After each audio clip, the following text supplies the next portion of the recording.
That might be some It's a great, sandbox. wide It's a shot. soapbox. It's Bandbox. Welcome to the Real Study with your hosts, Mr. Snitbits. Because I do think the movie is good. I think the lighting is struggles. I think the cinematography is okay. Black Girl Marvel. Follow us on everything because we will find you. All the movie things. So many like young filmmakers and indie filmmakers took it and just like went with it, and it became this thing. JeannineDaBean. So that's what the story is, and then the film goes about answering that question for you. And me, the Real Study movie voice guy. I don't know if this is good or not, but I'm going to watch it. I'm going to try it. Produced by Hyena. Let's go to the poster wall. What up, everybody? Welcome to the Real Study. I am here with JeannineDaBean and all the movie things. As you can see, Mr. Snitbits is not here. He had an emergency to take care of. You are in our prayers, your family, everything. If you got good vibes, push him out to Mr. Snitbits, and hopefully we will see him next week. This week we are talking about Girlfight and Jennifer's Bodies for our March Women's Month. These were my picks for director Karyn Kusama. You know, I was like, what can we do? Sometime we will be reviewing. What year is this Candyman? 2022, 4, something like that. 2020, yeah, 1, yeah, 22? 21, 22, something like that. We'll be doing. Yeah, we'll be coming up with the Yaya. Yeah, the Nia DaCosta as the continues with our March Women's Month. Per usual, we will ask that if you are joining us live or if you're joining us in a platform. Hello. I made it. Okay. Jump scare. I know, right? I just popped in like Timothy Chalamet, like just came in like but we do ask that you do follow us on all social media. Currently, we are live right now on YouTube as well as Twitch. We would love for you to follow us over there. Join us on Instagram. Join us on TikTok. You know, we put some things out on there once in a while. If you cannot watch us live, please join us in any podcast platform that we have. It's the Google, Spotify, Podcast Republic, Anchor. We are on all of those. We would appreciate you commenting and sharing because it does help the channel. We also have our very own JeannineDaBean, who has a couple, and I do mean a couple of podcasts. Okay, this woman is busy. Yeah. She has Morgan Hasn't Seen with her co-host Morgan, as well as It's a Wonderful Podcast as well. Did I miss anything? Because I usually do. Morgan Hasn't Seen TV as well on our YouTube channel. As well as Morgan Hasn't Seen TV on YouTube. I didn't know about that one. I think I did, but I didn't. That's nice. Come on. Yeah. They do some awesome movies and awesome TV shows over there. Some things that like Morgan hasn't seen, which, you know, I'm a Dawson's Creek girly. They are reviewing Dawson's Creek. They should be in like season 5, I think, by now. So make sure you just check us all out on our own social media platforms. You see our names here underneath. But before we get into the movies, I don't think there's anything else I need to say about anything. How is everyone this Sunday? How are we doing? Oh, we're just hanging in there. Yeah. Yeah. So my favorites win. Yeah. Well, I'm sorry, Janine, what'd you say? Hoping my favorites win at the Oscars tonight. Oh, right. Yeah. Fingers crossed. Do we have any like favorites? What about you, Brian? You got any ones you're looking to like pull in the lead? I mean, there's like the usual. I'm kind of hoping Sinners, you know, sweeps, does some kind of record-breaking thing. Yeah, you know, they already broke a wins. record, you know, with the nominations. So I'm hoping that we're going to see some. I mean, obviously, just by odds, that they're not going to take every single one. Yeah, but, it looks like Amy Adams won for Best Supporting Actress. Oh yeah, that's great. I was assuming she was going to win. Who won Best Supporting Woman? That was pretty hard. That was a tough category. Yeah. Best Supporting Actress. I mean, also, so I actually do like at my work, I run a whole like movie Zoom chat that started in the pandemic, just for us to like keep connection going. And so I like this year we're doing like an Oscar. We did it last year too, but I like facilitate this Oscar pool, so everyone wins like money and stuff too. So nice. It's kind of like an extra little thing. But I would do these like different Oscar facts. Brian was a gambler over here. Well, it's not my own money; it's my company. It's the company's money. So I'm like, yeah. So yeah, you're like, yeah, I'll do it. Whatever. Yeah. Just like because I run it, I don't like participate in it because Right. like, Okay. yeah. Like, oh, Brian won again. That right? How How's that convenient. happen? That's unlikely that I keep So winning. I don't- That's crazy. Yeah. But I always do these like little leading up to the Oscars. I always do these like Oscar trivia things for Nice. and That's cool. the speaking of the best supporting actress, it's always like the category that has like actors that have the least runtime in a movie, like screen time. Oh yeah. And like for her, so Amy Madigan won, she has the least amount of screen time out of any of the other nominees. She only has she's like under 15 minutes she's on screen. Oh my gosh, that's crazy. Record, Well, she won. That was enough. 5 minutes and like 5 seconds. Really? Yeah. And it was for I can't remember her name now, the actress, but she was in Network. It was for her performance in Network, and she's only on screen for 5 minutes.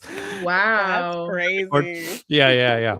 It's crazy. I mean, sometimes you could get some stuff across, and like, I mean, if you're a great you have actor, a powerful monologue. Boom. like, I mean, like Viola. I think Viola. yeah. About. Yeah, that was like 10 minutes. I think about, she got but a I think about nomination. Viola in it's crazy. in Antoine Fisher. To Yeah. me, her scene in Antoine Fisher was like, I was like, who is this person? Like, she barely spoke. Yeah. It was That's just, the way it is sometimes too. Like, that's how that kind of is a testament. I almost feel like the best supporting actor and actresses categories are like really kind of show the strength of an actor, because if they because a lot of times they're more memorable than like a lead. You'll be like, oh my god, that was like such an incredible performance, especially for the amount of screen time they have. Exactly. Yeah. What about you, Janine? You got any ones like, of course, Sinners. I'm just gonna put that out there for you. I love Sinners. The sweep so hard. Yes. If Michael B wins, I will probably cry. No, absolutely, same. I'd be so like, I'm like, when you're proud of people you don't know, like I would feel proud of them somehow, because I'm like, I've been watching you since you were Reggie on All My Children. Right. Yeah, like So yes, I'm excited. I don't know. I just want everybody. Listen, I'm gonna pull an Issa Rae. I'm voting for everybody black. I'm gonna pull an Issa Rae. But I mean, honestly, at the end of the day, as an artist with artists, facts. At the end of the day, I'm rooting for everybody that's talented. Honestly, like, I feel like if your talent actually shines, I don't like popularity contests. I like talent contests. I like if your talent is the best talent, I want that talent to win. It is tough with the Academy Awards, them being so political and so like, if you don't have the money to get the vote to promote, like, and then nobody sees it, and nobody's talking about it. You might garner a nomination, but still nobody really even knows about it. Exactly. Exactly. And the fact that only till recently people weren't required to watch these movies is wild. Oh my God. No, that's crazy. Who knows how things would have shaken out? Who knows how things would have shaken out over the years had that been like a thing? Well, look at like the whole Saving Private Ryan and Shakespeare in Love like thing. Yes. People were like, what? I mean, think about it. Color Purple got Color Purple got I know. Got like what? Yeah. Didn't even get nominated, or it got nominated. Do the Right Thing, but didn't also get like Best Picture. Yeah. It's like, but that does. I just never understood how that made sense to me. That you just was like, yeah. Y'all gotta watch all of them now. Yeah. Like that should have always been the thing. It should have always been a thing. Like, how did y'all miss that in the rules of the thing? Like, how did y'all miss that part? All of us are out here watching like an insane amount of movies, and these guys who are like on the damn Academy can't even watch these movies. Like, come on. I'm not voting for that one because I didn't watch it. Because you didn't watch it. It's like, okay. I watched the two of my friends were in, and I enjoyed those. I don't know about nothing else, so I'm gonna vote for the ones that So it's fine. But congratulations to all nominees, because like even now being nominated is a thing, is still like a good thing to be at least be nominated. It kind of raises your star power a bit depending on who you are, and that's still political to a certain degree. Being nominated. But congratulations to all the winners. I will say, for anybody that's listening, we will be filtering in and out from our discussions with maybe information from the Oscars. So don't be alarmed if we get we'll get something from our producer, Hyena, that we shift to It's not an ADHD thing. No, absolutely. Or maybe it is. Maybe it could be. Maybe a little bit.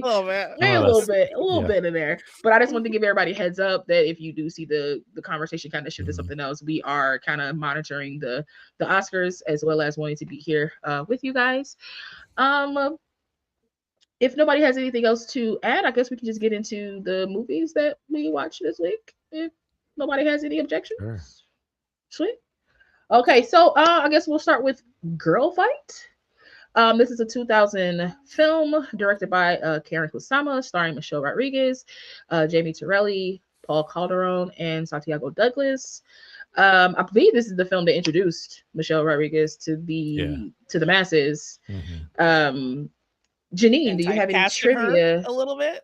No, absolutely. Just this is the film that they were like, this is the role you're going to play forever. Exactly. Yeah. This is it. This is the. But energy. I mean, she's done it well. I mean, what kind of life have you lived? Yeah. Being typecast. Sometimes you can be typecast. Exactly. Sometimes it's not the worst thing. You went from a Girlfight to 1,500 movies of Fast and the Furious. Like, so it's just. And then Dungeons and Dragons. She was amazing. Like, yeah. Yeah. So it's like, but if you do think about it, it's been variations of this character. So like, I'm not too mad. You know, it's not like shades of her. Yeah. Shades of her, right? It's not like straight typecasting. It's not like, Urkel-esque, where it's like, that's all we she's been able to like, there's been certain moments when she's been able to like lean into her like femininity more too. Yeah, absolutely. Even throughout the Fast and the Furious movies, there's moment, you know what I mean? Totally. It's been like, it's been great for her character, going up and down. But JeannineDaBean, do we have any trivia for Girlfight? Thanks for remembering, but I forgot because life be lifing like that. That's crazy. That's so funny. Wait. Yeah. I'm gonna see if I can find like 2 bits of trivia. I'm gonna see if I can find two bits of trivia. It was directed by Karyn Kusama. Come on, tell us. Tell us. This was the introduction of Michelle Rodriguez. Come on, let's go. Okay, I think. Okay. Couple. There's something about her doing some real fight training and things like that. Yeah. So this is it's only a handful of trivia, so it's not like we're missing anything. So like you guys said, Michelle Rodriguez is a feature film debut.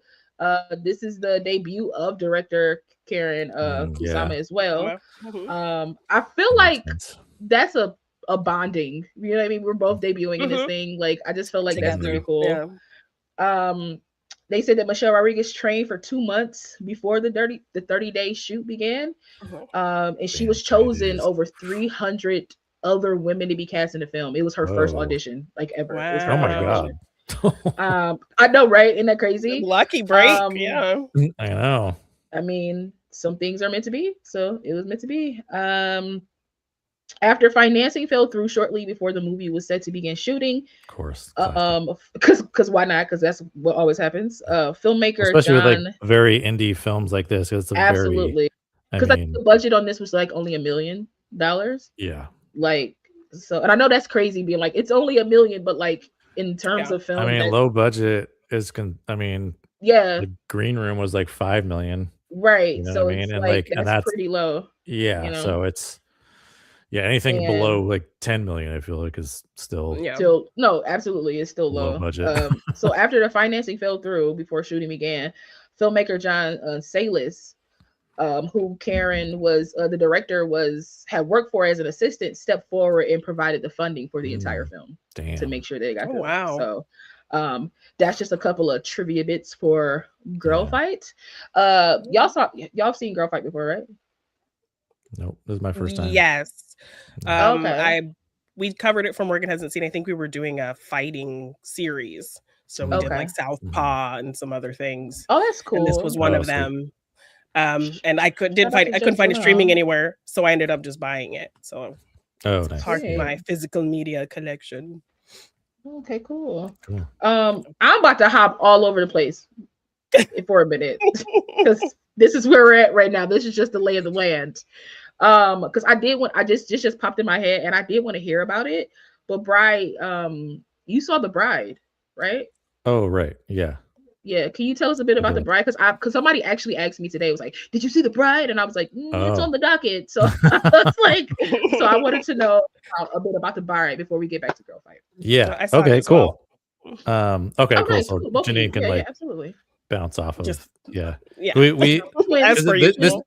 this might be one that I don't know if we'll have similar thoughts on, but it'll be interesting because I really enjoyed it. I thought it was like a great ride. I mean, I thought it was like, I really love, and I've heard this, a lot of people say this too, like they really appreciate Maggie Gyllenhaal taking like a big swing with it, you know what I mean? And just like going, I mean, there's some bits that are, you know, it feels like they were just trying something in like each kind of section. In the moment.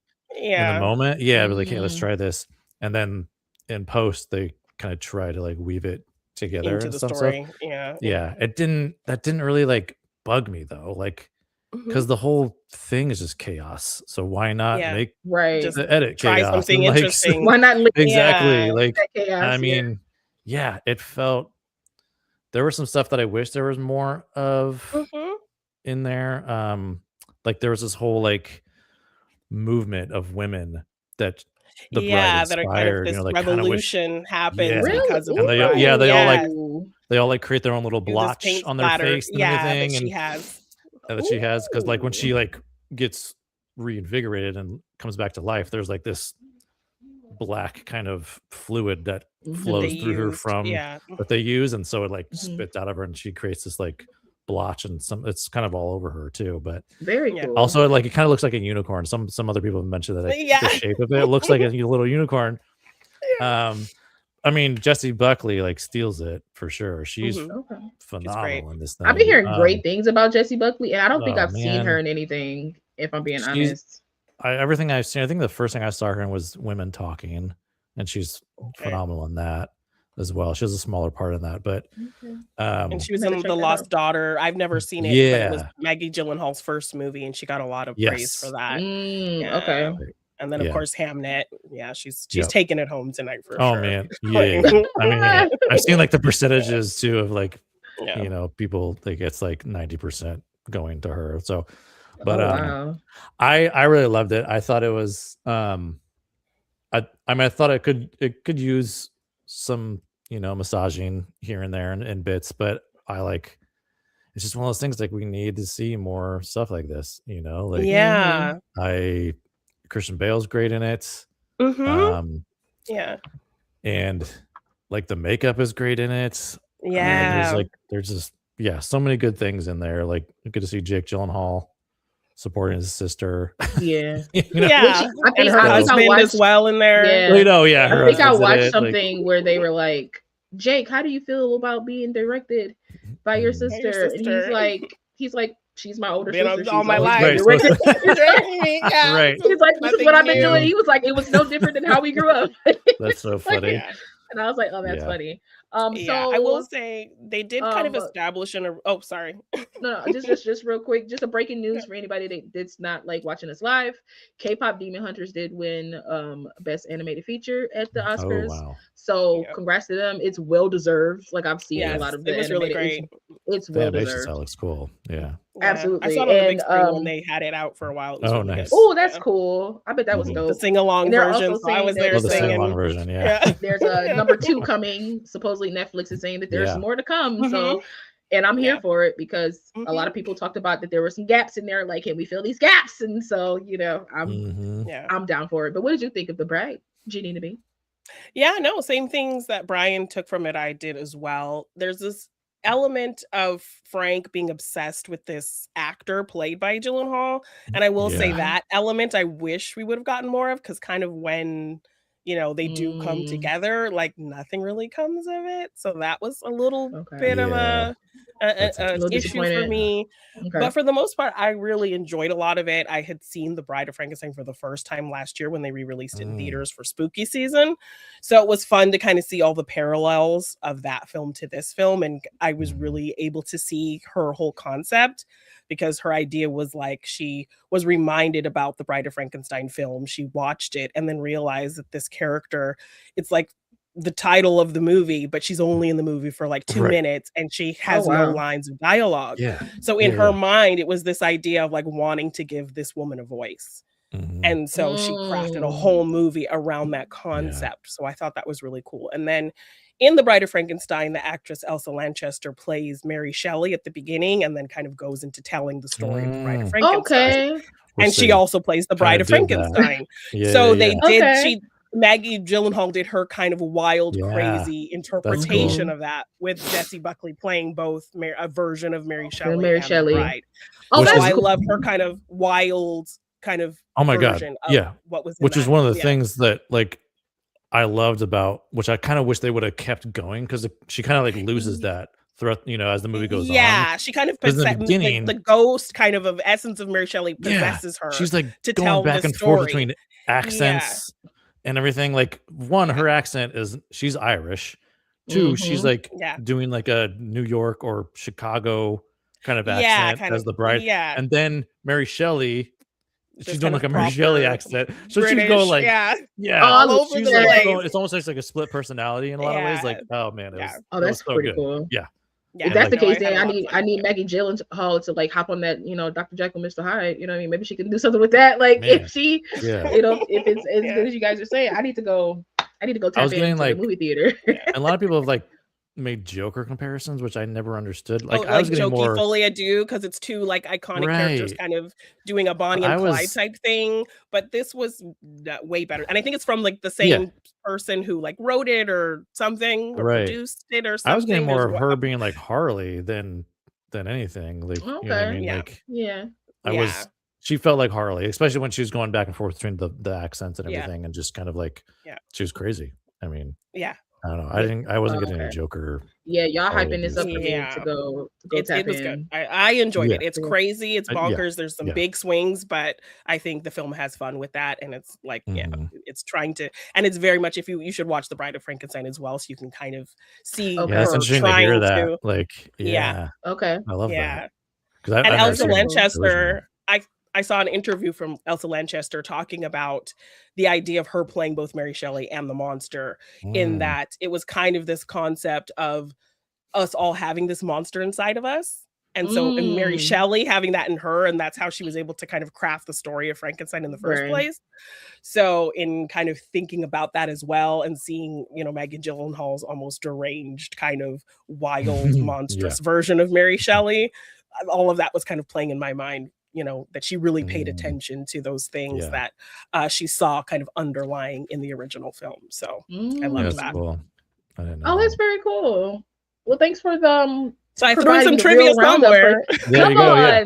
Also, the cinematography is really, really great. Yeah, it looks beautiful. I was gonna ask. I was like, Brian didn't say anything about the cinematography. No, it was good. Yeah. Like you see Christian Bale dance. Oh yeah, which funny enough, somebody was like, "Oh, this movie reminds me of when you did Newsies." We did Newsies, and he's like, "What?" Which my friend was actually in Newsies, so that's funny. Funny. Think about that movie. Yeah. I wonder if what's his name? I wonder if Sam Rockwell is a little jealous that Christian Bale got to dance in that movie. Just a little. Sam Rockwell is always dancing. Yeah, listen, any movie he's in, I'm telling you, he got to do a little. Gotta find a way. If he doesn't, I'm gonna be a little upset. But thank you guys for the Reel Roundup of The Bride. Go check it out. It's in theaters. It's in theaters, right? I was right. It's in theaters. Yes, it's still in theaters. Okay, yeah, it's still in theaters. Sweet. Okay. I mean, sure. It seems Mr. Snidbits himself would like to join the chat by audio. I don't know how that's going to go because that's never happened before. But slide in. I don't know how that works. Satellite is crazy. But we are going to go back to Girlfight and not put Bride on because I don't know what's happening with that. We'll wait for that to come in. This is just going to be a very Maggie Gyllenhaal directed episode. It's gonna be a little chaotic. Okay. We're just gonna make it work. But usually what we do is I wanted to ask y'all just real quick, what would you have rate The Bride? Because I wanted to know.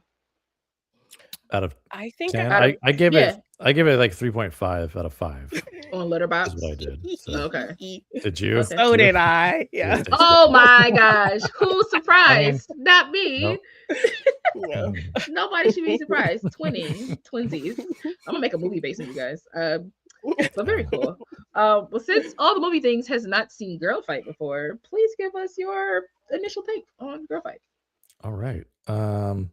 Yeah, really. This is actually one of those movies that's been on my radar for a long time, because I remember when it first came out, being interested in seeing it, and just the concept of this young girl wanted to get into boxing, and around that time it wasn't like really a thing. We didn't really. Now we kind of see more of that is more prevalent. Like we have a lot more women in the WWE. We got women doing UFC, like and more women boxers for sure. Like we're seeing a lot of that more. And at the time of this film, which was, it's crazy how it's like 25, 26 years ago.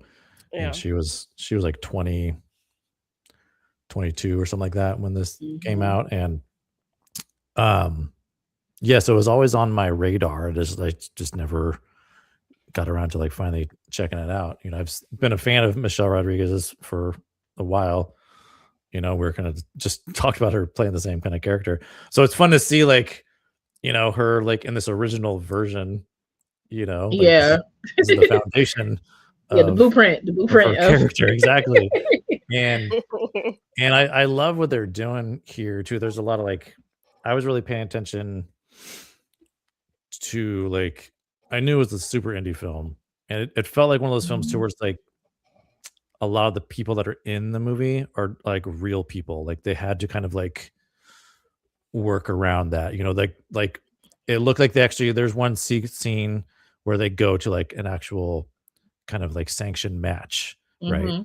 And it feels like they just brought a camera and a mic, and they just sat there because there's no other camera angles. It's just like a wide shot, and they're sitting in the stands basically with a camera, and I'm like, oh, that's how they got that. They got permission to bring that camera in there, or maybe they didn't. They could have been totally guerrilla. I mean, which it feels like that. No, but they're not getting any other angles. But when we see her fight, of course, they're in the ring with her, and so there's some, and like true indie style, it's kind of a cliche, but it's all handheld. There's no like really fancy dolly moves or boom arms going on. There's not like, I don't even think that's any steady slow-mo flashing light. It's all right. It's just flare, throwing a camera on his shoulder, and just like in there with her. And I do like, there was some cool stuff where like it was like a POV stuff of them punching towards camera and like using like a white light effect kind of thing. So there's some fun camera work in this, and it just felt like you just felt the indie kind of nature of it. And like 30 days, that's like nothing. 30 days is a lot to do a feature film. Like it's a lot to fit into 30 days. You know what I mean? Like 30 days is nothing. And Clerks level. And so it was great to see. It was a good story. And I mean, Michelle, like really, she really did a really great job with it. So I really enjoyed it. Glad I finally got to see it. I got to see the Criterion version too, because it was whatever Tubi had was the Criterion version. So okay, nice. That's very cool. I know. Listen, Tubi about to be the new spot in a minute, and I hope that they never charge. I hope they never charge. Never charge. And they don't have that many ads. Yeah, just keep the ads. It's not that bad. Don't charge. It's not that bad. Yeah, don't charge. We keep it this way. Keep it steady for the folks. Mr. Snippets, are you there? I am. Can you guys hear me? Yes. Hello. Have you seen Girlfight before, good sir? No, this was my very first time. Sweet. So tell us what you thought about Girlfight. So I wasn't sure, because a lot of my exposure to Michelle Rodriguez has been Fast and the Furious, which she plays like a kind of an animated version of the same character, which is interesting. But I see what the draw was. I completely understand why people were enamored with this film. This movie, I've seen 40 boxing movies in my life, and I never cared. And now I actually am a little interested in boxing. Like, I didn't think that would ever happen, but like Karyn Kusama made me go, oh, that's what boxing is. It's a points game. And I never really kind of put that together, but they showed that in this movie. This did feel like almost like Rocky, but like he wins. Like it felt like like because I was Rocky like, wait, is she gonna love lose? and basketball. Right, that's a good way to put it. The relationship side of it, I was like, whatever. But I understood that that element needed to be there. But I really also did. That guy's name was Adrian, by the way. Oh, that's oh my gosh, that is his name is Adrian. That's hilarious. But it felt like Rocky was a bit of an inspiration for this film. I can see that. What can we do in antithesis to Rocky? And the camera work, like Brian was saying, really brilliant. Especially getting right up close, especially seeing us getting punched by her, and when you can see her kind of really step into that role and own it. But watching her transition from a bad fighter, or a non-fighter, maybe is a better way to put it, to a full-fledged fighter was one of the best transitions I've ever seen in film, period. Like, her physique changed, her style, her technique all changed, and it was really, really neat to see. And yes, in D&D, she's amazing. And if anybody thinks not, screw those people. But yeah, no, brilliant. But yeah, glad to be here, even if it's via satellite. Absolutely. So I'm up here next to Brian, so it's kind of a weird situation. Well, we appreciate you coming in, even if it's via audio, Snitty. So nobody wants to see my ugly face anyway, so it's perfect. Stop it! We love that ugly face. Stop it. Oh, I appreciate that. I'm like the ugly duckling. Love for being ugly. Listen, I gotta mess with you because I haven't messed with you in like 2 weeks, man. Like, no, this is my first show in a couple of weeks. So so like 2 weeks, and I haven't been able to just like mess with you. So we got the twins here, and I don't have my twin. Right. I'm sorry, but we'll have the kids, and it's not ketchup, Janine. It's mustard. I'm sorry, I had to do it. JeannineDaBean, what did you think of Girlfight? Yeah, echoing what the guys have said about this movie. Of course, me and my romantic elements. Yeah, but I was watching this, and I was like, I know Janine gonna like this little connection. I already knew she's gonna love it. Yeah, but I liked how it played into the plot, and kind of this inverse of her ultimately ending up having to fight him, and like her fighting with guys and stuff, that not being really even a huge kind of aspect of like her having to fight gender politics a ton. I like that wasn't like a huge part of her story in learning how to box. And even in the end with him, I like that there wasn't kind of this ego, like this bruised ego or misogyny in him having to fight her. It was more just like, I don't want to fight somebody that I care about kind of thing.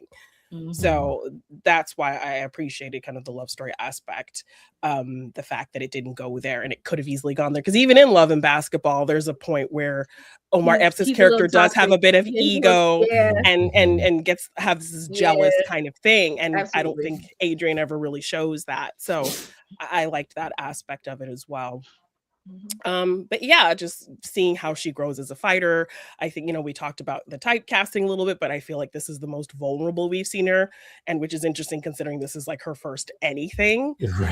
So I liked getting to see that really soft side of her, that really emotional, vulnerable side of her, while still getting all that toughness that we kind of know so well from her. So really great performance. So yeah, I enjoyed this film a lot. Sweet.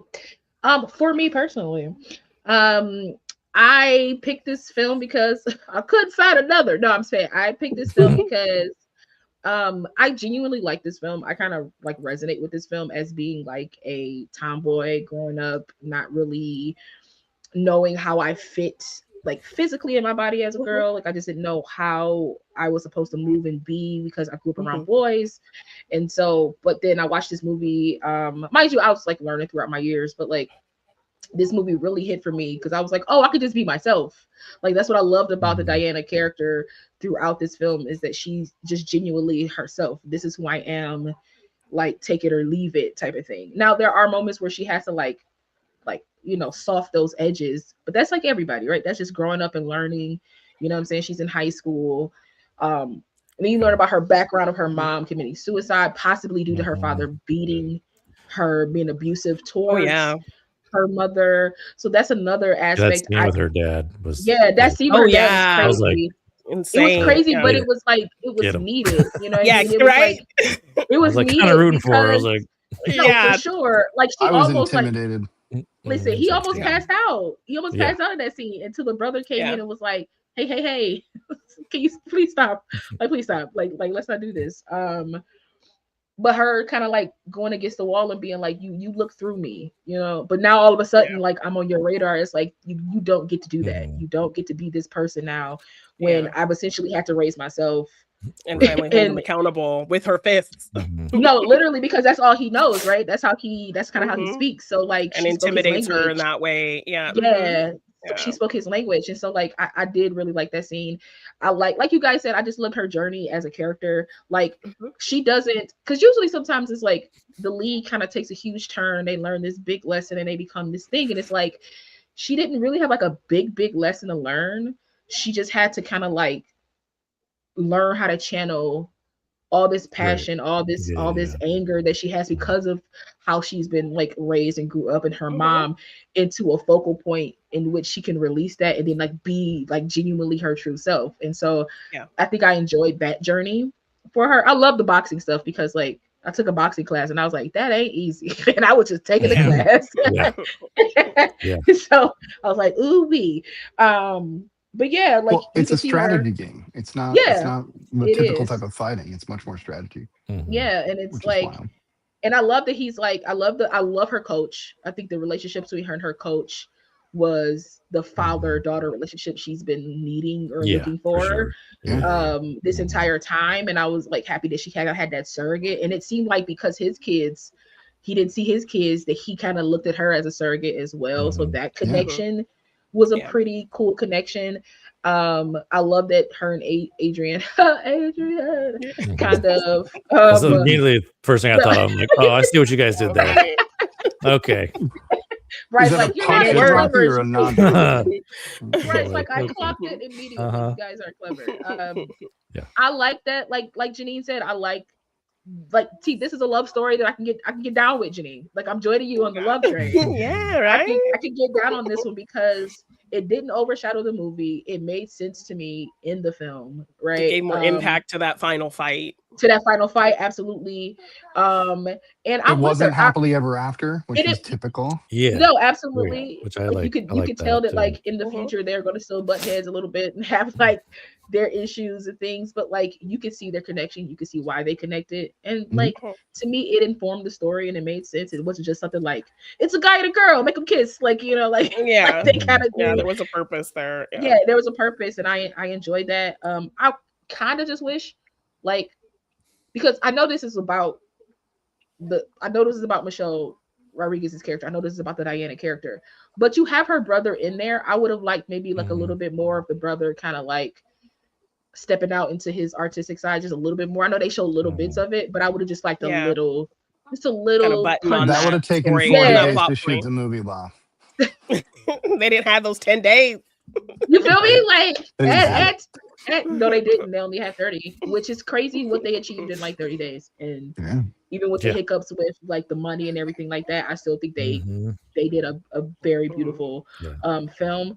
But before we go and rate, some Oscar news has come in, so let's tap into that. So Kate Hawley won costume design for Frankenstein. Congratulations. Frankenstein keeps winning, baby. Let's go for makeup and hairstyling. So that's Mike Hill, Jordan Samuel, I had a feeling that was going to be the Cleona case. Fury, I believe.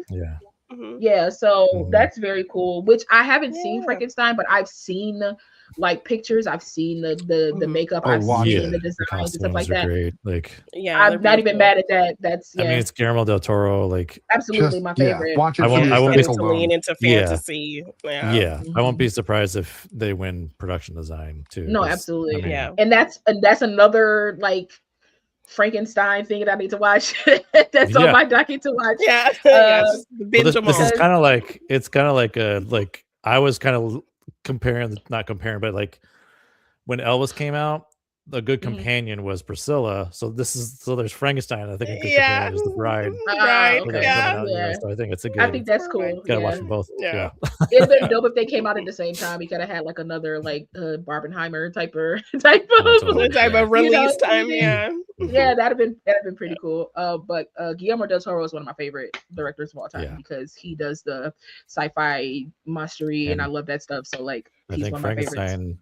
They'd announced it's going to the Criterion also. Nice. Yeah. Listen, with K-pop. Girlfight and Frankenstein K-pop Demon and Hunters. K-pop Demon Hunters. I'm gonna have to pick them 3 up on Criterion. Okay. I might have to go ahead and scoop those. Barnes and Noble Noble sale. I'm ready. It was a good movie. It's a good adaptation. So. I will. So let's go in reverse for our rating. Mr. Snippets, what would you give Girlfight? Can I say a little bit more? Can I? Absolutely. Of course I can. You have any more? Absolutely. No, you can't show your face. You don't get enough. You don't get more time. That's all you get, sir. I get 78 words, and that's all I get. Well, I just wasted 30. Okay. Well, so yeah, I thought that the fact that she was craving basically direction, and as soon as she found somebody who was willing to give it. Structure, exactly. The boxing and the coach give her structure, which is all she wanted from her dad, but he just wouldn't give her the time of day. And I really appreciated seeing that there are people out there that just know what they want to do, but they don't know what that is. Like that makes sense. But as soon as they see it, they just need the right person to push them in the right direction. Support them and to encourage them. Yeah. So I like that. I think the coach was phenomenal. Yeah, the coach was one of my favorite parts. The juxtaposition of his like, oh my God, we need to get more girls into boxing, while the other guy's like, what are you doing with girls in boxing? I thought that those two characters played off each other really well, and played into a lot of the real fears that men had. I did think it was a little odd. This feels like a movie that should have been in the like early 90s or even 80s based upon the like girls in boxing, because I was like by 2000 I was like, weren't girls boxing in 2000 like pretty regular? But maybe I'm just out of touch. But I did enjoy that. At least on the scale that they are today. Yeah. That we see them in those kinds of MMA and all sorts of other stuff. Yeah. As far as the rating, I think this is criminally underrated. Like criminally. This is a 9. This is a solid ass movie that deserves far more credit than it gets. It gave me more respect for Michelle Rodriguez, and I know that she was Fast and the Furious thing for that paycheck, but I get it. I would do the same thing. So yeah. So a 9.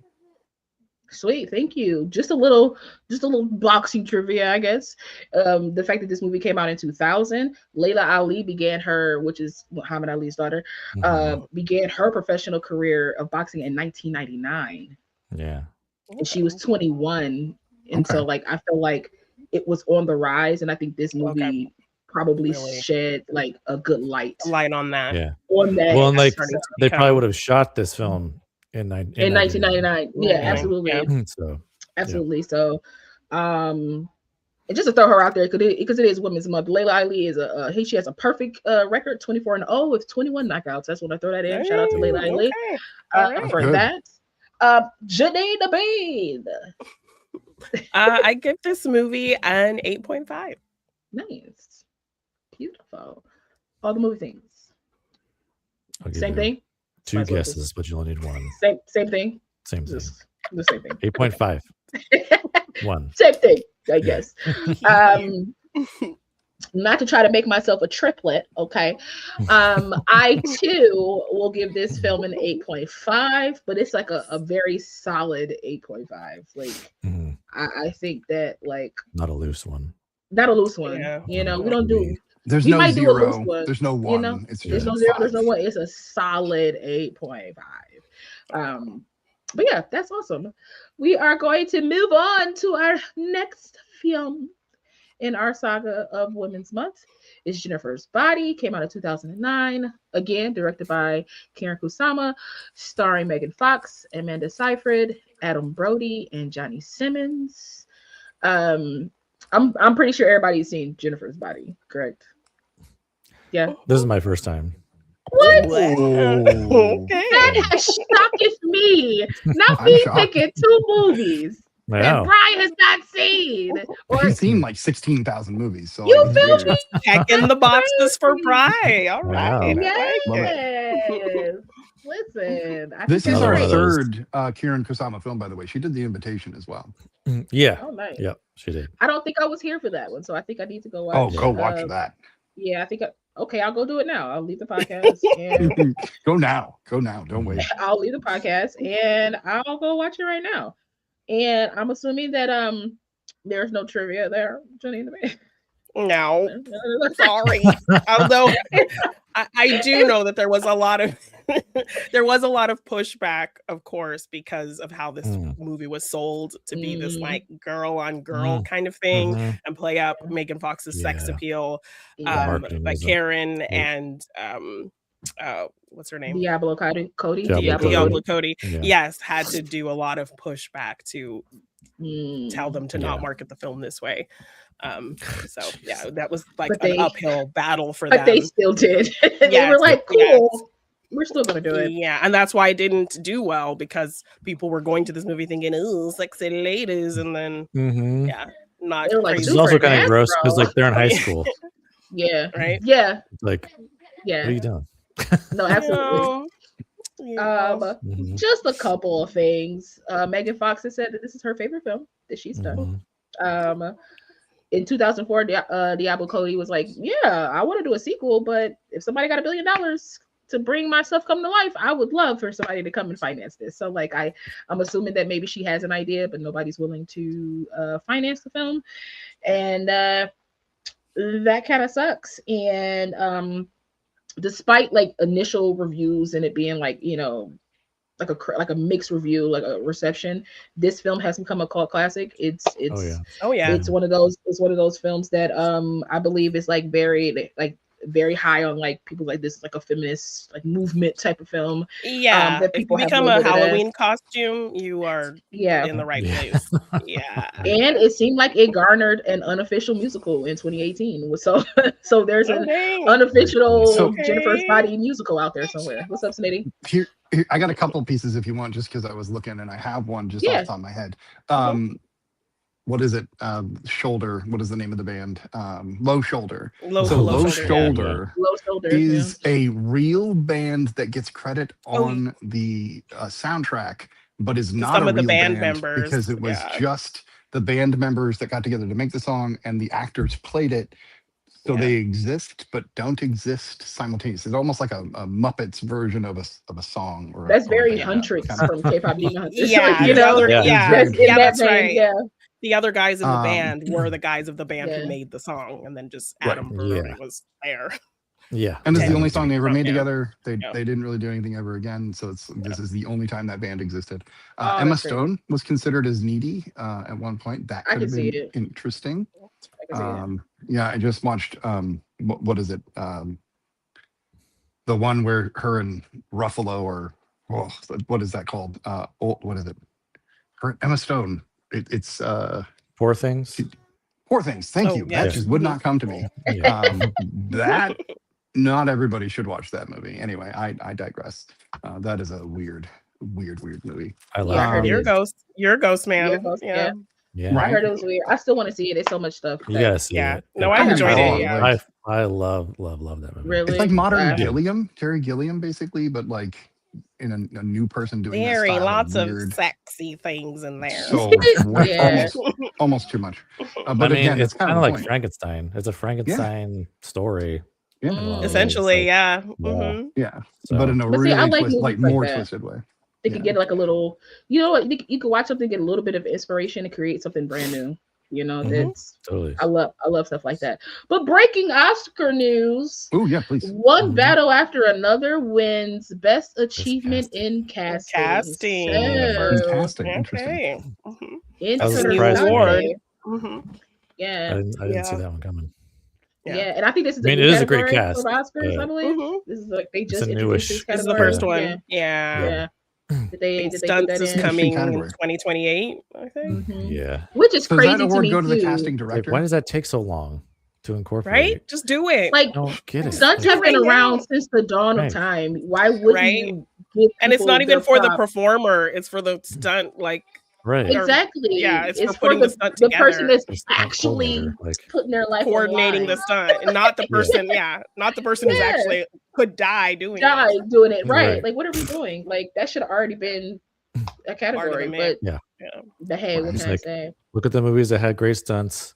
Find the stunt coordinator in the cast list, and make the category. Like, just type it in. You know, Literally, the PowerPoint you guys are showing on the put it on the awards or whatever. spreadsheet real quick, pick whatever it is. Like, just add it. Years, It's not that. Come on. No, yeah. I mean, better dangerously late than never. But like, because I they mean, are they can waiting? easily be like, we're not adding anything new. Because that'll be the 100th. I don't know if that's what they're waiting for. I guess 2020 will be the 100th one. So, but think about it. If movies go on for another 100 years, then it really won't have been. It'll only be in the middle of the Academy Awards at that point. So, it's only going to seem dangerously late now. I mean, we only have 5 years of water left, so we're probably not. That's true. We got to wrap. We're not going to survive. Academy Awards will go beyond water. Listen, everybody gets a cup, like a. We might not have fuel by then either. Yep. So we'll be living in a dystopian hellscape by then. So we'll see. Well, we watched enough movies about it. We should know how to handle it by now. Yeah, exactly. Well, listen, I already know how to handle apocalypse when, like, when it's like Skynet. We just got to find John Connor, and once we get John Connor, we're fine. So we just gotta find John. They gotta admit time travel first. That's true. It's coming. It's coming. Yeah. Multiverses do exist. It's coming. That's how I live my life. Bri, you have not seen Jennifer's Body.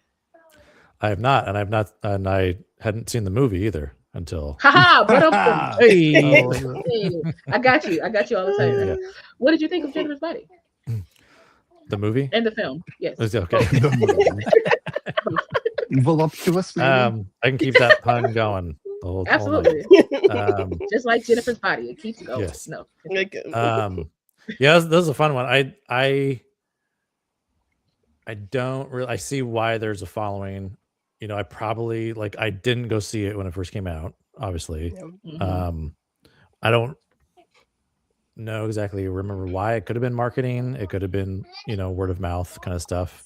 Because I do enjoy Diablo Cody, and one of the things that stood out to me with this film was this is a very Diablo Cody movie. Like, the dialogue is very Diablo Cody. She always has she has fun, colorful, quirky dialogue. Makes these kids say the weirdest stuff. That they probably wouldn't really say anyway. But it feels natural at the same time, weird but natural.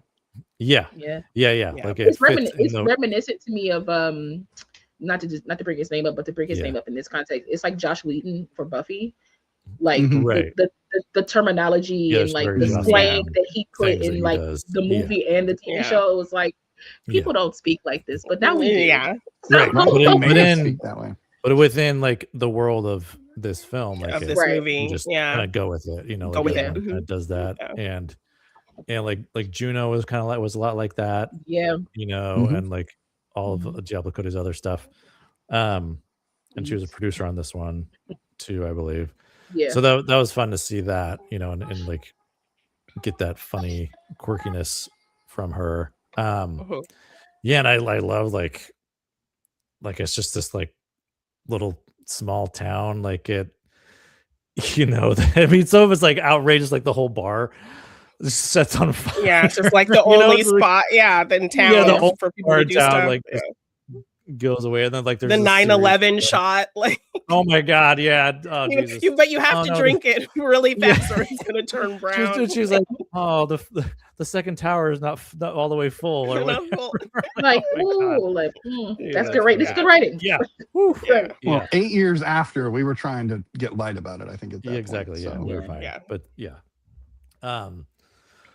I really enjoyed it. It was it didn't take itself too seriously. I love that J.K. Simmons is just randomly in this, teacher, and Adam Brody too. He just pops up out of nowhere, so many times throughout his career. He's so cavalier about this ritual. Greatest eyeliner, he does not care. Yeah, the highlighter. 5 seconds of Chris Pratt. Yes, as a townie, perfect casting for a townie. Totally. This was the same year he started Parks and Rec, so that makes sense. But no, it was fun. It was a good watch. The effects are pretty great. it was like nice to see a very different, like obviously, Karyn Kusama had come a long way since she had a little bit bigger budget, I imagine, for this, and it was fun to see like a very like obviously Girlfight was like her first film, and then we get to see how far she does, how far she's gone, less than a decade, so it's crazy to like think that this came out in 2009 too. I every time I think about this movie, I think it came out not that long ago for some reason, right? But it's one of those things where like because of like the following it's had, it's become like an annual watch for a lot of people, and and it really does. I kind of wish it did have it got a bigger fanfare when it first came out, but that's the great thing about movies. They can kind of live on and have another life, absolutely. So you never know. It might be somebody that loved this film and then it's like, I kind of want to do that again. Them. And it might inspire them to either recreate it or write something. Absolutely. Mr. Snippets, you've seen Jennifer's Body, correct? Dozens of times. Bet. JeannineDaBean, what did you think of Jennifer's Body? Wow. I enjoyed this movie. I think there is a director's cut. The Dead Meat, they actually did a cut comparison of both versions, so check that out if you kind of want to see what's added and what's taken away. But I love this concept of this kind of monster lore figure, but applying like a teenage girl to that. I think that's just in general a really fun concept. Probably the best. I think I get why Megan Fox says this is her favorite film that she's done, because I think this is like her best work. She's playing into kind of what people think of her, but kind of turning it on its head a little bit, and also playing into kind of the silliness of a teenage girl who would be feeling these things, and also kind of just like the growing changing of teenage life kind of juxtaposed to what's happening to her as well. I think is a fun kind of comparison to make as well. Really funny, really dark. Loved all the kind of horror kills and elements. I think the makeup was really good. Just a lot of fun. Sweet. The director's cut is the unrated version. So if you guys did want to watch that, I have that version on my Fandango. So if you would like to tap in, I will send that password your way. Sorry, the masses, you won't be able to get that password, but you forfeit. Okay. Sorry about that. Oh, and a trivia I did remember, because I did watch. I always like, if it's a horror movie, I like to watch the kill count after I've watched or rewatch the kill count. After I watched funny. And Diablo Cody was the bartender in the bar. And she asked like, oh, I would, acting seems so fun, I want to be in it. And then she saw that it was just like standing around all day, and so she's like, I hate it. I don't know how people do it. It's so boring. Like, how does she? I think she already know that, but she was like, no, this would be so cool. She begged for a part in the movie, and then she's like, it's literally standing around all day doing something over and over. I hated it. It was so boring. I hate acting. So and me personally, I loved it. I did like background for like this movie. Like if it wasn't this year, it was rough. The end of last year. Background is rough, and people don't like give background enough credit, if I'm being totally honest. But I was doing background, and it was literally, funny enough, a boxing movie. And we had to be like the audience, and we had to like cheer this man on 50,000 times. And the same enthusiasm every time. Enthusiasm every time. And I've done enough background stuff to know that like you do the thing and then you sit down and you be quiet, because they have to like adjust sound, they have to do a lot of things, and people kept talking and they kept having to get over the little microphone and be like, guys, can you please be quiet? And it made the shoot longer, and I was just like, can we not do this right now? So like anybody else do a background. No, that's how I felt. I was like, you're taking this seriously. It's already a 12-hour day, guys. What are we doing? Like, this is very unnecessary. You're literally wasting money, so much money. Literally, and I'm like, we just getting paid like $8 an hour or something like that. Like, we're not getting paid like, I'm gonna pay like $10 an hour. It's not. I was like, I need everybody to chill out, please. But shout out to any background actors out there. You are doing the Lord's work, and anytime I rewatch anything, I always look in the background. Yeah, sometimes it can be the best part of the movie. Yeah, can I shout out the background actors in Spider-Man specifically because they kept using them over and over and over. I mean, that's really like that's really an element of like, so background is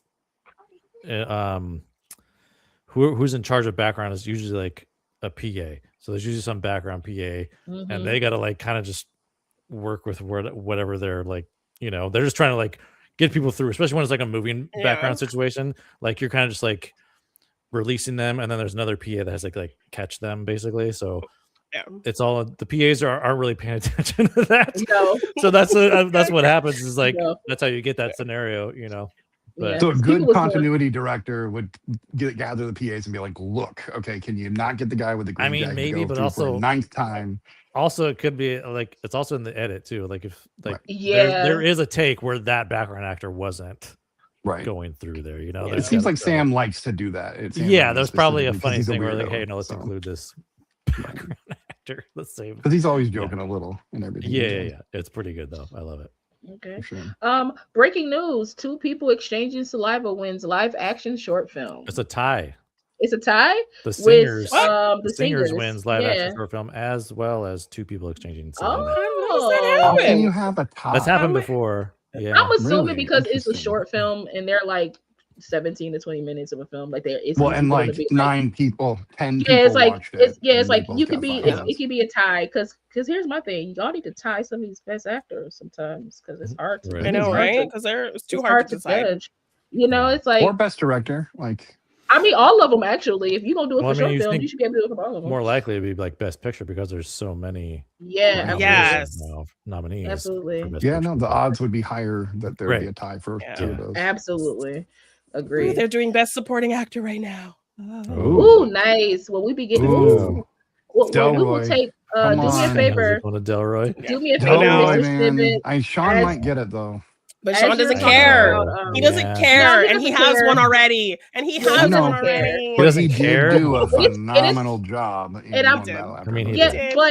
if I'm gonna compare Sean Penn's character or like just characterization, like what he did as an actor in that to Delroy Lindo, like and it's not because he's black. It's come on. It's not because he's black. Okay. It's because I felt like Sean Penn. No facts. I felt like I just felt like Delroy kind of like. Is he even there? No, he's not there. No, he's not there. He's not. Delroy didn't even win, and Sean's not even there. Come on, man. Yeah. I felt like they gave it to him because he was limping. Like that's. I mean, his gait was really bizarre in that movie. He had to work hard to get that gait. I'm not going to deny that. I still think Delroy it felt more real to me. That absolutely. Sean's character felt a little campy. So shout out, but also from being honest, cartoon for sure. I was just JeannineDaBean. You took the words out of my mouth. Do you understand me? Listen, shout out to Sean Penn for winning Best Supporting Actor in after another.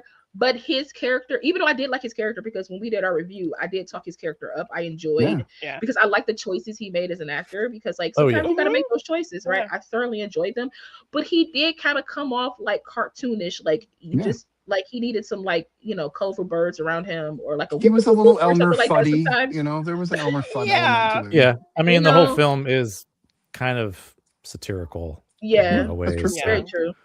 Yeah, very true. So but again, shout out to Sean Penn. Like, congratulations. To me, this is another Jamie Lee Curtis, Stephanie Sue situation where I feel like I say the real study says Delroy got it, but that's just my in my Delroy has the won it. The Oscar. But honestly, I think too because he's got he's been around.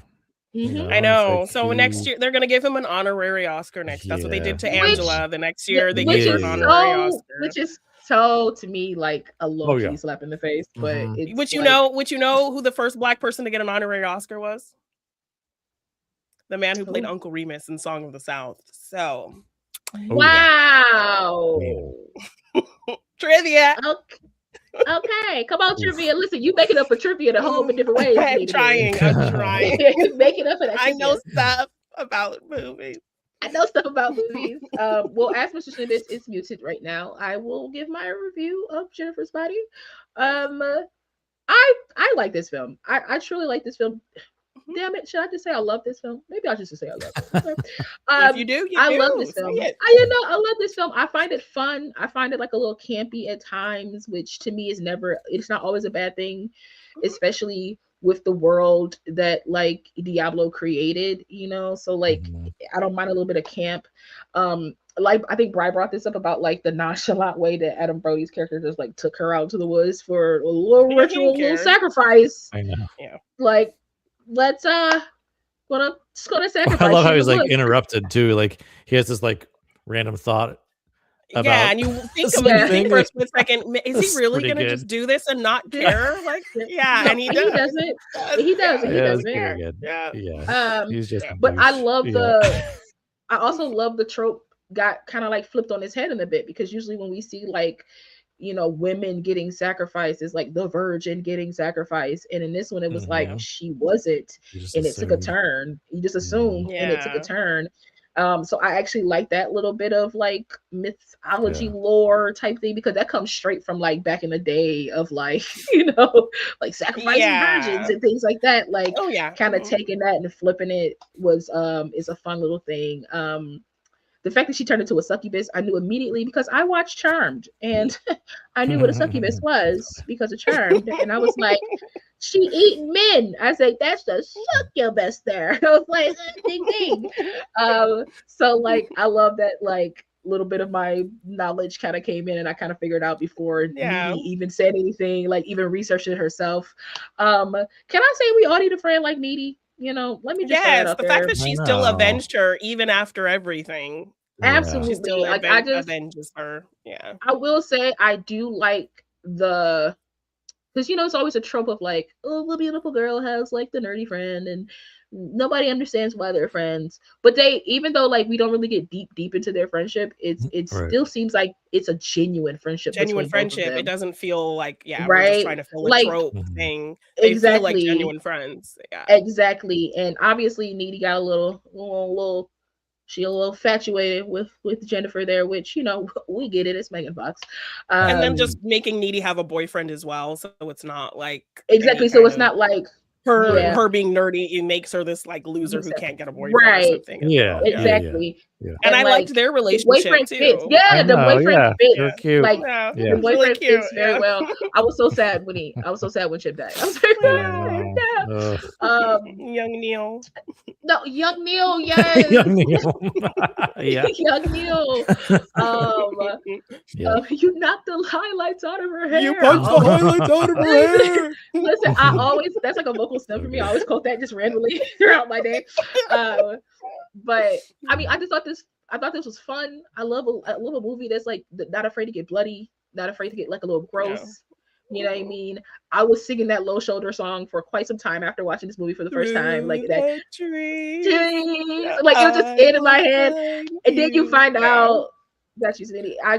And Needy just being sick of hearing it everywhere. Yeah, everywhere, like, yes. Which already to me, sometimes I wish like there were like more lore to this, because like Needy seems to be in tune in a way that other people aren't. And I feel like maybe she already had like a little bit of a supernatural aspect to herself, because like she was having visions before she even got big. Like she knew, like she was sensing things.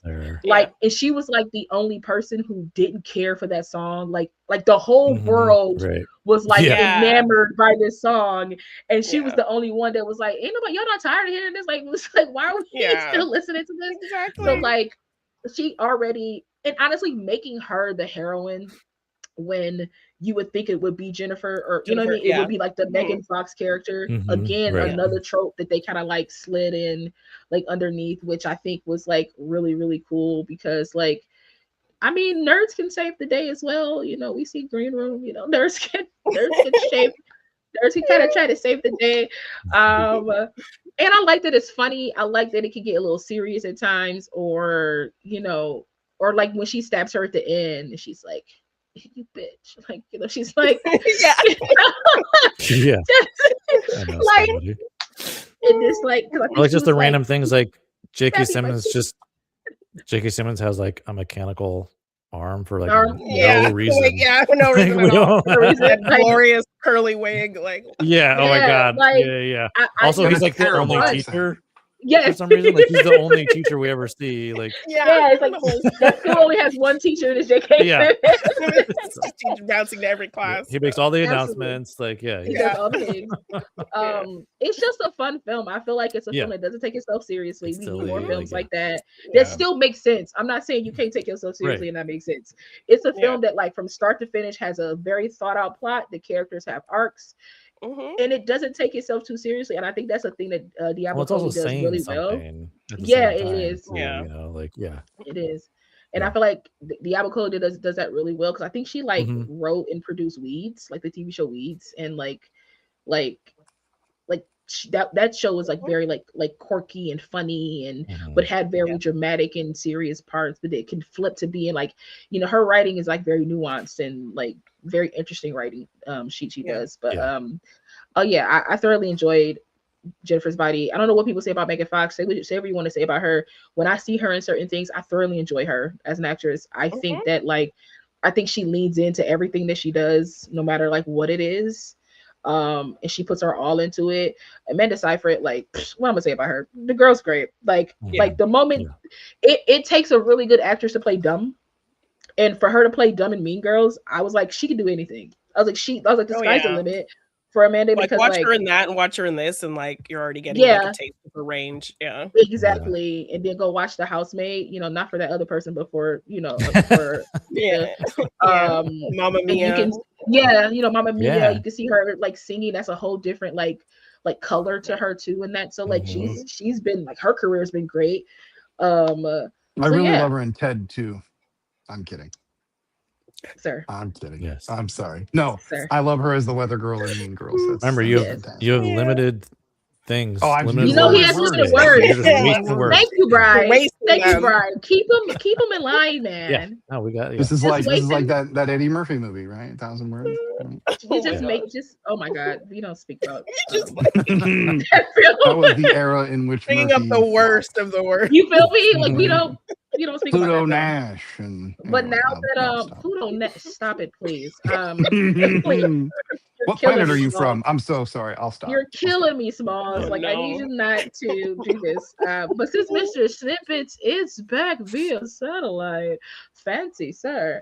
Give us your take on Jennifer's Body. Well, I mean, can't I do both? No, actually, weirdly, I do kind of want to talk about, quote, Jennifer's Body, but in this case, Megan's body, and not in a negative way. But the idea that Diablo Cody, or at least the producers of this film and whoever cast her, was like, wait a minute. 2007, they come out with Transformers. They completely exploit her in every possible way. Yeah. And in 2009, they exploit her in every possible way. And then they basically are like, look, this basically is the pushback to that. And I think that is very brilliant. This is a unique, it is kind of a coming of age tale to a degree. Because we do get to see Seyfried's character come into, Needy comes into her whole self. And I love that it's got a supernatural element. And the jokes land really beautifully. I love even when they're sacrificing her and he they start singing Jimmy. Don't forget your number. Like then he starts talking it out and then But then, of course, they're so stupid. They're like, the girl's like, yeah, I'm a virgin, which she shouldn't have said. But they're so dumb. They didn't even find a way to verify. By that, I mean, that's a big part of the ritual. But the ritual still works because they get famous. That's what they wanted. Yeah, they did. But it is that genie thing, the djinn thing, right? Where you're like, you get what you don't want out of it. But I also think it backfired at the same time. I think it worked for a little bit, and then because she killed the demon, it backfired because she ended up killing them. So I felt like it was like a double-edged sword. Like it worked for a little bit, and then because you didn't actually give me a version. Like this is your penance for you're not actually giving me a version. This was always going to happen in some form, probably. Right. No, on that note, I think that basically any one-hit wonder we see that we really love, their song or their movie, this is what they did. They accidentally sacrificed a non-virgin, right? And then they got killed because they didn't sacrifice a real virgin. Brad Pitt obviously sacrificed a real virgin, in order to get as famous as he is. But hey, that's beautiful. neither here nor there. No, this is a great film. It does not deserve the 5.5 rating that it gets. I don't understand that. It's not a 10, but it's definitely fun. No, it's not absolutely. my favorite Diablo coding movie either. No, which I was but it just was looking. really She's going to creative. remake Who's That Girl, which is awesome, and she's remaking 9 to 5, which is also awesome. So we'll see how those go. Oh, that's cool. Yeah. I'll be excited to see that. Dolly better be in it for something. I'll be mad if she's not in it. So she has to be. You got to bring Auntie Dolly back into it because she's auntie to me now. I mean, all three of them back. All three. No, all yeah, absolutely. Everybody. Yeah, absolutely. The soundtrack is brilliant. The special effects, even after 17 years, are holding up. Except maybe the face thing. Whatever, it's fine. It's a little campy.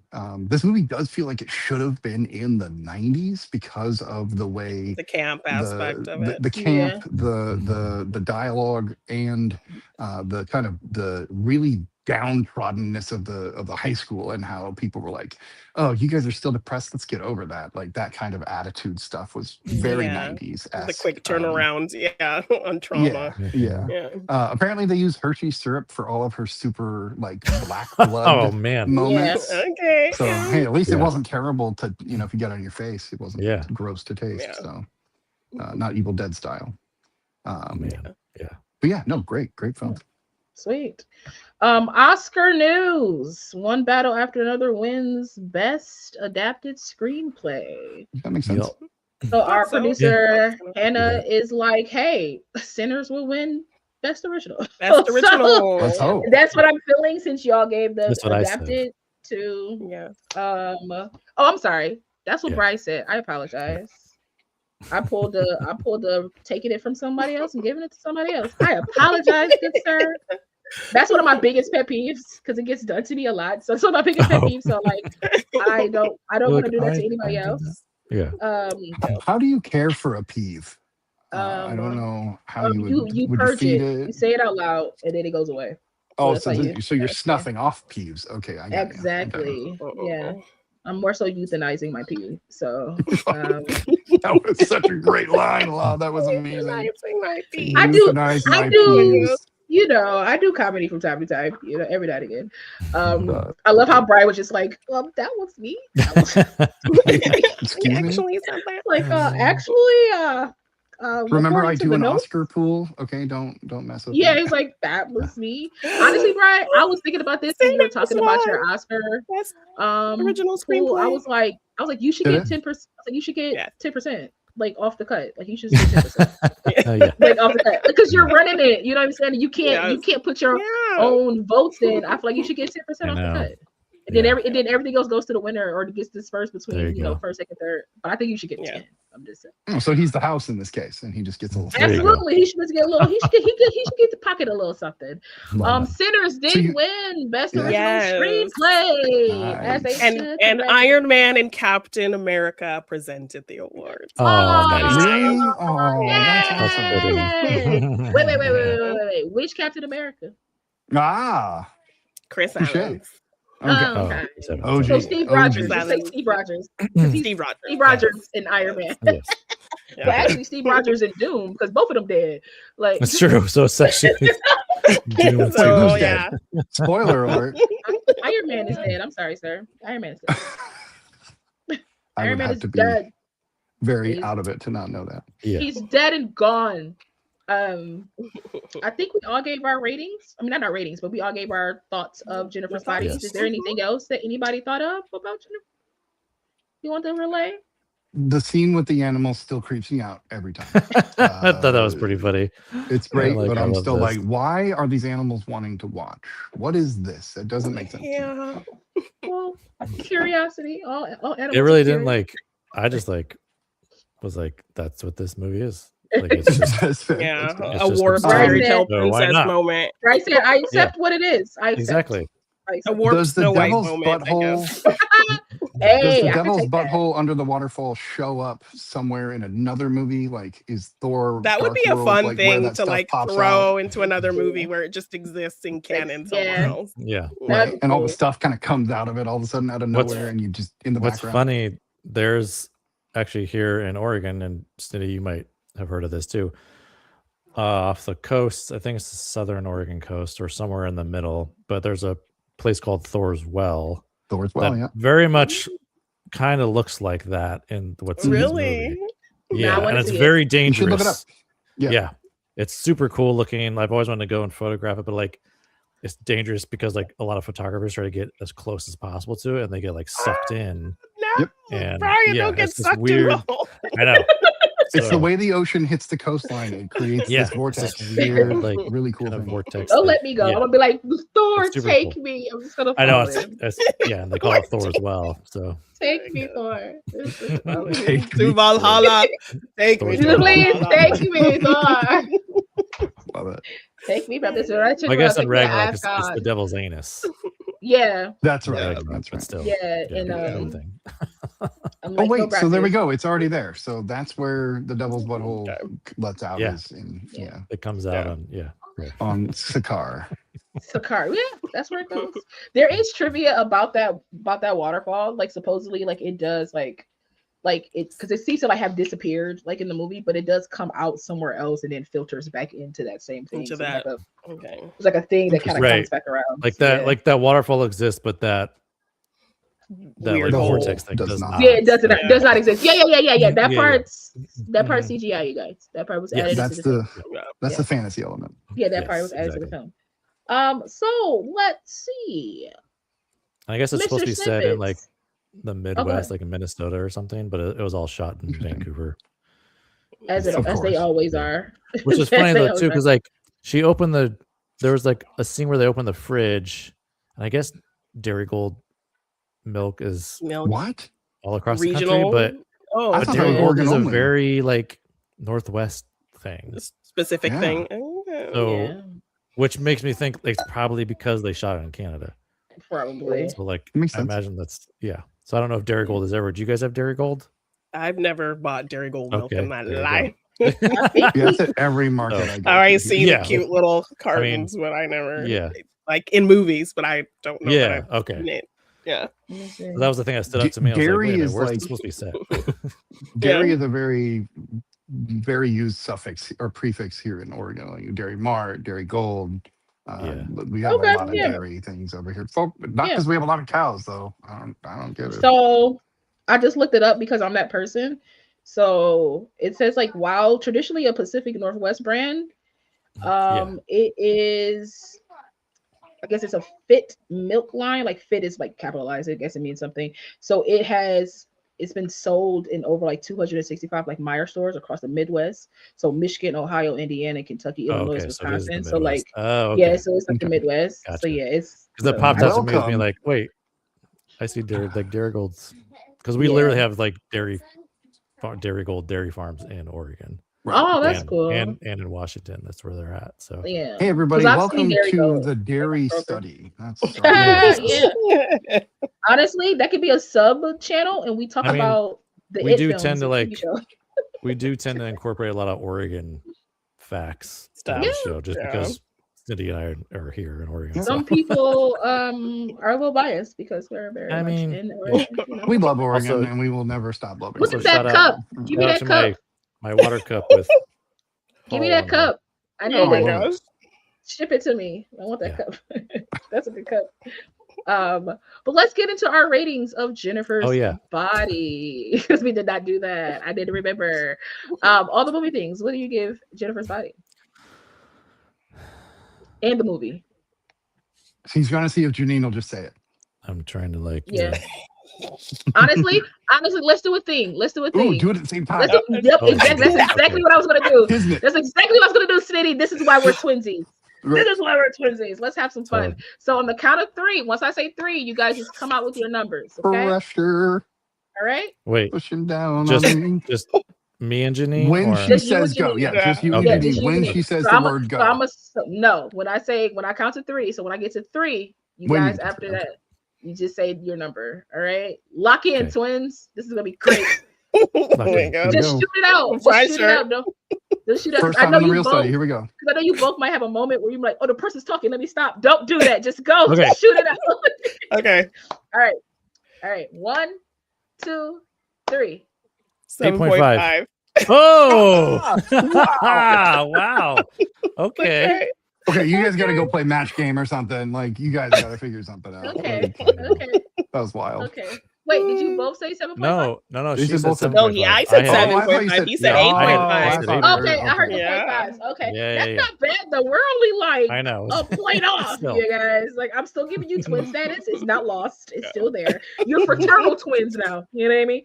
You were identical at first. Yeah, the majority of the time we are spot on. Yeah. So. Absolutely. It's gonna deviate every once in a while. Every once in a No, while. absolutely. Yeah. But it barely deviates. It deviates by like No, a it's true. 0.5. Yeah, Like it's it barely deviates, you guys. Yeah. But that was a fun game. I think that was fun. We might have to incorporate that Do we again want to later do on the in same life. for you and so me, often. Mom?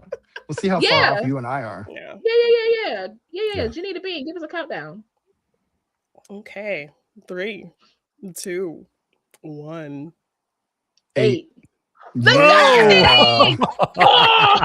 Yeah. Oh, nice. Oh, good stuff. Yes. Good Twinning stuff. out here. Twinning That's out great. here. Love it. Yeah. Well, does anybody have anything else to say on our season 5, episode 22 Spotlight for Karyn Kusama Women's Month episode? Anybody else? She's very talented, and more people should watch more of her movies. Yes, definitely. Agreed. Well, the Oscars is on. If anybody's partaking, please enjoy. Yeah. And they're on the in memoriam right now, talking about Rob. Oh, Reiner, so well, be ready Rob, to cry. Well, I'm Billy sad. Crystal and- is talking. Oh God! about Oh, him right Oh, now. ouch. Ooh. I'll I'll wait to watch wait. that later. I'll wait for Yeah. YouTube to provide Yeah, me exactly. with that I'll wait for clip that. because Yeah. I can't do that. But I want to thank everybody for joining us. Shout out to Mr. Snitbits for joining us via satellite. Like I said, he is going through some personal things, so make sure you just send good vibes to Mr. And Snitbits. all the love, Thank you. yes. And all the love to him and his family at this time. We want to thank our producer, Aina, for just being amazing and always trying to keep us, shaking up the format. Like, you see these little squares? Like, it shocked us all. Like, I was pretty much in the screen when she put me up here. So, like, I want to say thank you to her as well. Thank you to all the movie things, JeannineDaBean and Mr. Snippets. We appreciate you all for joining us and being here. As always, make sure you follow us on all social media, all podcast platforms. Follow us separately because we all do different things, and I think that you will enjoy each and everything that we do and put out, and we will appreciate any support. Make sure you join our Discord if you would like to put your own vote in for a movie that you would like us to watch or a short documentary, that you would like us to partake in. Maybe you did your own film, maybe you have your own indie film you want us to kind of like just review and check out. We would absolutely do that as well. But this is it for the Real Study. Thank you for joining us and have a beautiful night. Night all. Good night.